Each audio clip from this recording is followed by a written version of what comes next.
Euh, Maintenant, le bien, habituellement, doit être sur réserve pour être exempt de taxation. Mais on ne regarde pas où il va aller le bien. Il y a un monsieur en Colombie-Britannique qui a été taxé lorsqu'il a acheté sa voiture sur réserve, puis il est monté jusqu'à la Cour d'appel de la Colombie-Britannique, puis la Cour a dit, c'est ça. Si vous achetez le bien sur réserve, on ne va pas regarder où est-ce que le bien va aller après. Est-ce que maintenant, il faut que ce soit votre bien? Mais, vous savez que, généralement, un bien, il m'appartient dès que je l'ai payé.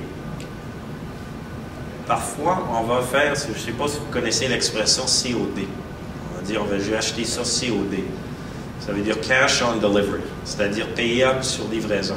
Quelque chose qui est payable sur livraison, si vous êtes indien et que vous faites livrer sur réserve, il ne vous appartient qu'à ce moment-là. Ça veut dire que vous pouvez avoir l'exemption.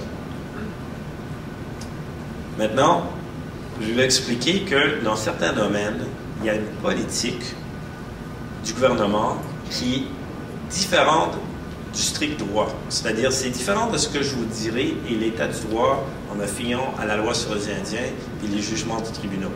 Parce que, à un moment donné, là, exemple, l'Agence du revenu du Canada dit on veut une façon plus ou moins simple de gérer ça, on va établir une politique. Cette politique-là, en passant, le gouvernement peut le nier en n'importe quel moment. Il pourrait le changer demain parce que ça passe pas par le Parlement. Et il pourrait même cotiser quelqu'un et dire allez, venez puis payer parce que notre politique, c'est pas la loi, ça ne tient pas. Mais on peut généralement faire affaire en présumant que cette politique sera appliquée à moi. Donc elle n'est pas changée. L'important dans ça, c'est aussi de savoir, c'est que la politique, comme je dis, il peut aller plus loin que le strict droit. Par exemple, l'exemption de la TPS va aller plus loin que ce qui serait le cas selon les strictes règles du droit. Je vous donne un exemple. Je viens de vous dire, si le bien est payable sur livraison, là, il sera exempt de taxes de vente. Sauf que, dans la politique, on dit, mais si c'est acheté hors réserve, mais livré sur réserve, c'est-à-dire là il devient le bien du consommateur indien, même avant d'être sur réserve, s'il l'achète hors réserve, s'il paye tout de suite. Mais l'Agence du revenu a dit, oui, mais c'est correct, on attend qu'il le fasse livrer tout de suite sur réserve, on va l'exempter. Pas par contre, s'il l'amène chez lui, il faut qu'il le fasse livrer. Mais c'est ça, la politique est un peu plus lousse, un peu plus, ça laisse plus de place. Il y a certaines autres exceptions ou allègements.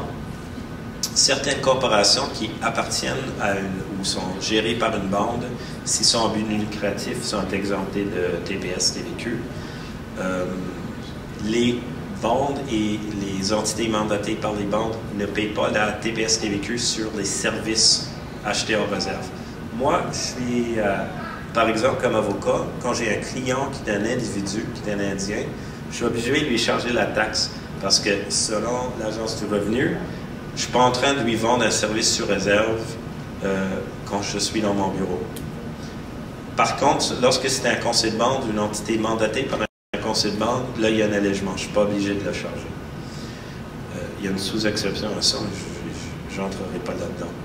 Et même, c'est une autre exception, dans certaines régions éloignées, où ici, surtout où, par exemple, il ne va peut-être pas avoir un commerçant sur réserve, dans certains cas selon des critères précis, même les achats hors réserve peuvent être exemptés. Et comme on a au Québec, maintenant aussi en Ontario, d'ailleurs aussi au Nouveau-Brunswick pour parler des autres provinces, comme on a une taxe de vente provinciale harmonisée avec la TPS, c'est les mêmes règles pour la TVQ. Je vous ai dit, les biens peuvent être on peut parler de taxation, de taxe de vente sur les biens meubles qu'on achète, la voiture, exemple. On peut aussi parler du bien meuble qui est le revenu. Revenu, ça peut être revenu d'entreprise, ça peut être revenu d'emploi. Vous allez voir, le traitement n'est pas le même. C'est pas évident de savoir. C'est facile. La voiture, là, si vous l'achetez sur réserve, et sur réserve. Il n'y a pas de doute là-dessus. Là. Mais un revenu d'emploi, là, c'est une notion, c'est un bien, mais c'est un bien qu'on ne peut pas toucher. Bien, vous le touchez, à moins que vous fassiez payer comptant. Et son lieu, là, est plus... c'est pas aussi évident qu'une voiture, une maison. Alors, là, les tribunaux ont établi ce qu'ils appellent les facteurs de rattachement. Mais c'est pas comme si, vous voyez, là, il y en a 8, mais c'est pas comme si vous arrivez à 4, essayez, là, cet exemple, ou 5, ou 6, ou 7, ou 8.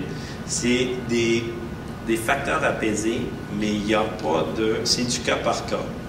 Il n'y a pas de... c'est pas toujours évident pour moi, comme avocat, je peux vous dire, là, de conseiller un client, puis lui dire, oui, c'est exemple ou c'est pas évident. Mais vous voyez la liste de facteurs pertinents, le lieu où se déroulent les activités de l'entreprise, où sont les clients, où les décisions importantes se prennent, le type d'entreprise ou la nature du travail, le lieu du paiement, où est-ce que les clients payent leur compte, la participation au commerce général, c'est-à-dire hors réserve, le lieu de l'établissement stable de l'entreprise, où sont conservés les documents importants, la résidence du propriétaire de l'entreprise. Mais je vais vous montrer qu'est-ce que ça donne en pratique. Il y a un arrêt, une décision, de mémoire, c'était au Manitoba, la cause Southwind. C'est une entreprise dirigée par un Indien qui faisait l'exploitation forestière à l'extérieur de la réserve. Il gagnait pas ses revenus sur réserve, mais certaines tâches administratives étaient effectuées sur réserve. Et l'équipement de l'entreprise était situé sur réserve. Là, la Cour a dit non, c'est pas situé. Vos revenus d'entreprise, ils ont dit aux propriétaires, ne sont pas situés sur réserve. Ce que vous avez vraiment, vous, c'est une entreprise de foresterie hors réserve. Le fait que vous gardez quelques documents à un bureau sur réserve, vous prenez quelques téléphones, là, c'est pas assez pour nous. Et là, c'est encore pire quand on rentre dans la question des investissements. Là, il y a très peu de cas où on peut rendre exempt d'impôt les revenus provenant d'investissements. Vous êtes peut-être au courant de 2 causes qui sont en délibéré maintenant par la Cour suprême. Peut-être que la Cour va changer tout, là, mais pour l'instant, c'est très dur pour les investissements. Puis, je vous ai énoncé ici un peu les faits. M. Bastien, qui est décédé maintenant, il habitait au Village-Huron. Il y avait une entreprise de mocassins. Il a acheté des dépôts à terme à la Caisse populaire du Village-Huron. Puis là, l'impôt a dit non, c'est imposable ça. Vos intérêts sur vos dépôts à terme sont imposables. Même chose pour M. Dubé, donc, qui est un Atikamekw, mais qui avait son compte à la Caisse populaire de Machetuach, Pointe-Bleue. Et il y avait une entreprise de transport. Moi, de mémoire, c'est justement une entreprise qui transportait les patients à Atikamekw des réserves en Haute-Mauricie en ville pour être traités. Ce que la Cour a dit, elle dit vos investissements ne sont pas vraiment sur réserve.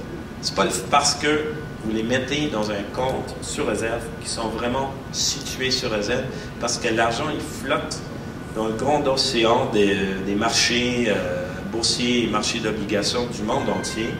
Et les revenus que vous faites là-dessus sont des revenus gagnés hors réserve, ce n'est pas exempt.